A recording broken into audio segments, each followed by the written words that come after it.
গোপন ক্যামেরায় রুডির পর্দাফাঁস করল দীপা। এ বিষয়ে আরও বিস্তারিত জানতে ভিডিওটি না টেনে একটি লাইক করে দেখতে থাকুন শেষ পর্যন্ত। অনুরাগের ছোঁয়া ধারাবাহিকের গল্পে সূর্যর জন্মদিনে রুডি যে প্ল্যান করেছিল নিচে স্প্রে করে আগুন ধরিয়ে দেওয়ার, সেই প্ল্যানটা আনসাকসেসফুল হয়ে যায়। সোনা এসে বলতে থাকে আপনি নিচে বসে কি করছেন। তখন রুডি তো ভয় পেয়ে যায়, সেখানে উঠে সেখান থেকে চলে যায়।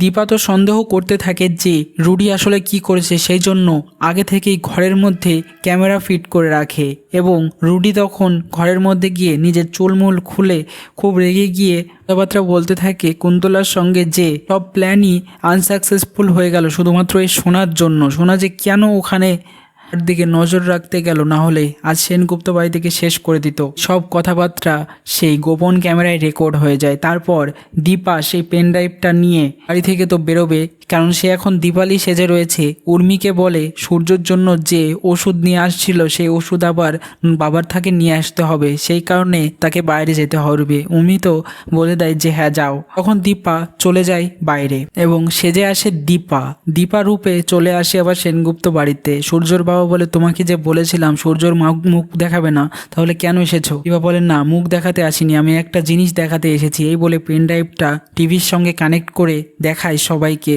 যে ও আসলে রুডি মারা যায়নি, সে বেঁচে আছে। এতদিন ধরে তারা নাটক করে যাচ্ছে কুন্তলা এবং রুডি মিলে। সবাই অবাক হয়ে তাকিয়ে থাকে সেটা দেখে। কেমন লাগলো কমেন্টসে জানিয়ে এখনই সাবস্ক্রাইব করে নাও আমাদের ইউটিউব চ্যানেল।